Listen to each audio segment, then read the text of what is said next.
Kõlleste Karlik sai alguse 8 aastat tagasi ja tegeleb küüslauguga. See sai alguse väga lihtsalt, kui mees tuleb töölt koju ja ütleb, et nii, mul on nüüd idee, et hakkame küüslaugu kasvatama.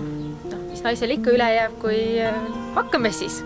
Küüslaug sai maha pandud väiksel pinnal, 0,7 hektarit. Algatuseks sobib küll. Lõpus, kui kevadel oli üles võtta, tundus, et see oli tegelikult ikka päris suur amps.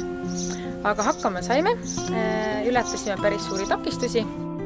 Tänaseks on siis maas nii palju, et lõpuks oli vaja nende küüslaugudega midagi välja mõelda. Selleks oli vaja ka natuke abijõudu, et mitte igat asja ise välja mõelda, siis tegime koostööd erinevate teadusasutustega. Et algatuseks võtsime Jõgevamaa taimekasvatuse instituudi, mis põhiosa oli küll kasvatuse poole pealt, kuid sealt sai välja toodud, kuidas küüslaug paremini säilib. Küüslaugu pulbrist teeme edasi arendust koostöös Eesti Maaülikooli Polliga.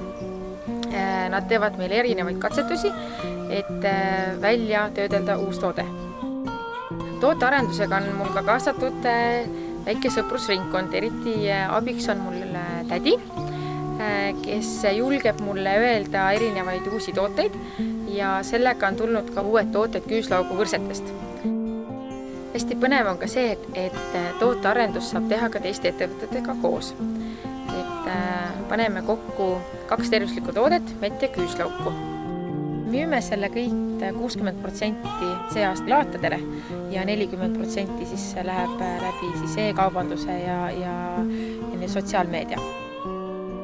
Vahepeal on ka nii, et ei tule nagu mõtteid, millega või kellega koostööd teha või mis asutusi kaasata, siis on hästi hea käia erinevatel koosviibimistel või koolitustel, kus siis näha, mida teised mõtlevad, mida teised räägivad, kuidas keegi teinud on, et see annab ka uusi mõtteid iseenda tegemistele.